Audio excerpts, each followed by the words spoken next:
Pernah gak sih kamu merasakan saat diambil keputusan, rasanya seperti semua mata tertuju ke kamu? Misalnya, saat teman-temanmu mengajak chat panjang, tapi kamu malah sibuk bingung mau mengatakan apa. Dalam hati, kamu tahu ini masalah kecil, tapi tetap aja rasanya menyiksa. Kebiasaan-kebiasaan ini bisa muncul dari pengalaman sebagai anak bungsu. Banyak orang bertanya, kenapa sih hubungan seringkali terasa rumit? Jawabannya bisa jadi terdapat pola emosional yang kurang sehat. Yuk, kita gali lebih dalam supaya kita bisa mulai memperbaiki hal-hal kecil ini yang berdampak besar dalam hidup kita. Pertama, anak bungsu seringkali mendapatkan perlakuan istimewa dari orang tua dan kakak-kakaknya. Hal ini membuat mereka merasa nyaman untuk mengandalkan orang lain, bahkan dalam hal-hal kecil. Misalnya, ketika memilih tempat makan, mereka cenderung berkata, "Gimana kalau kita makan di tempat yang kamu suka?" tanpa mempertimbangkan pendapat orang lain. Kebiasaan ini bisa bikin hubungan jadi tidak seimbang, karena satu pihak merasa terbebani sementara lainnya merasa tidak dihargai. Untuk merubah ini, mulai latih diri untuk mengambil keputusan sendiri.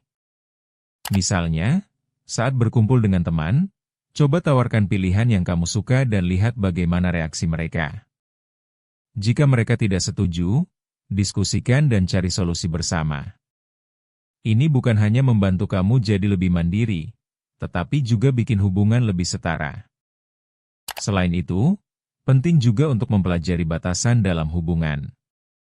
Tanpa menyadari, kebiasaan bergantung ini dapat menciptakan ketegangan. Dengan membangun kepercayaan diri untuk membuat keputusan, kamu akan belajar untuk berkontribusi lebih positif dalam kebersamaan.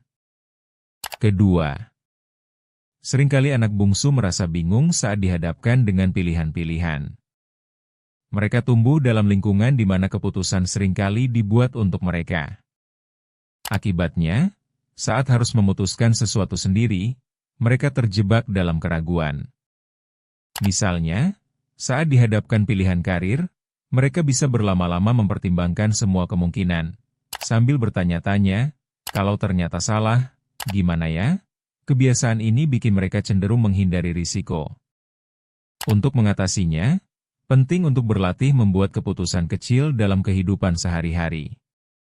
Mulai dari memilih mau makan apa hingga menentukan aktivitas akhir pekan. Dengan mengambil langkah kecil dalam membuat keputusan, rasa percaya diri dalam pengambilan keputusan juga akan meningkat secara bertahap. Selain itu, penting untuk menerapkan prinsip trial and error dalam proses pengambilan keputusan. Jika hasilnya tidak seperti yang diharapkan, jangan berkecil hati. Jadikan pengalaman tersebut sebagai pelajaran untuk keputusan yang akan datang. Dengan cara ini, kamu akan menjadi lebih matang dan percaya diri saat menghadapi halangan di masa depan. Ketiga, anak bungsu seringkali hidup dalam lingkup yang terlalu nyaman dari keluarga. Mereka mungkin belum terlatih untuk menyelesaikan urusan mereka sendiri. Misalnya, saat tinggal jauh dari orang tua, mereka bisa merasa kewalahan saat harus mengurus diri sendiri. Kebiasaan ini bisa terlihat ketika mereka mengharapkan bantuan dari orang lain, malah menghambat pertumbuhan mereka. Untuk melawan kebiasaan ini, coba untuk menetapkan target kecil.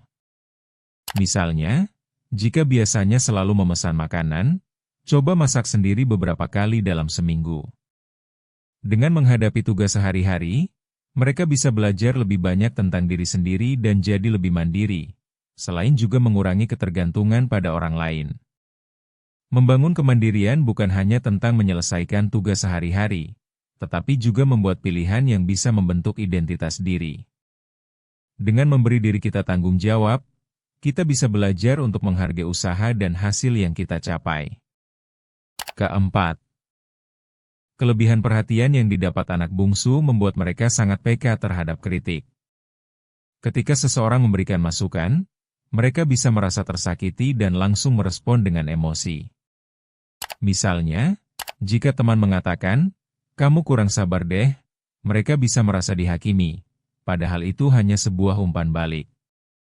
Jika tidak dikelola, sensitivitas ini bisa merusak hubungan. Cara menghadapinya adalah dengan belajar untuk menerima kritik sebagai bentuk kasih sayang dan dukungan dari orang-orang terdekat. Latihan kecil seperti meminta feedback dengan nada positif bisa membantu membangun ketahanan terhadap kritik dan memperkuat hubungan. Selain itu, penting juga untuk belajar mengenali emosi sendiri. Ketika kita bisa mengidentifikasi perasaan kita, akan lebih mudah untuk merespons dengan bijak tanpa emosi berlebihan. Proses ini tentunya butuh waktu, tetapi dengan komunikasi terbuka, kita bisa menciptakan lingkungan yang lebih mendukung satu sama lain. Kelima, anak bungsu seringkali terbiasa mendapatkan pujian sebagai bentuk perhatian. Ini membuat mereka mencari pengakuan, kadang di luar batasan wajar.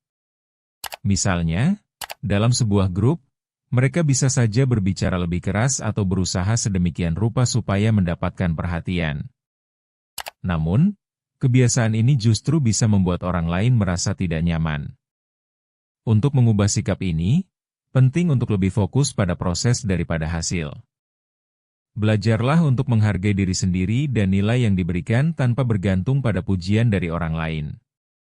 Dengan begitu, kamu akan menemukan rasa percaya diri yang lebih sehat. Mengembangkan rasa ketenangan dalam diri dan tidak selalu mencari konfirmasi dari orang lain akan membantu kamu untuk lebih mandiri dan percaya pada kapasitas diri.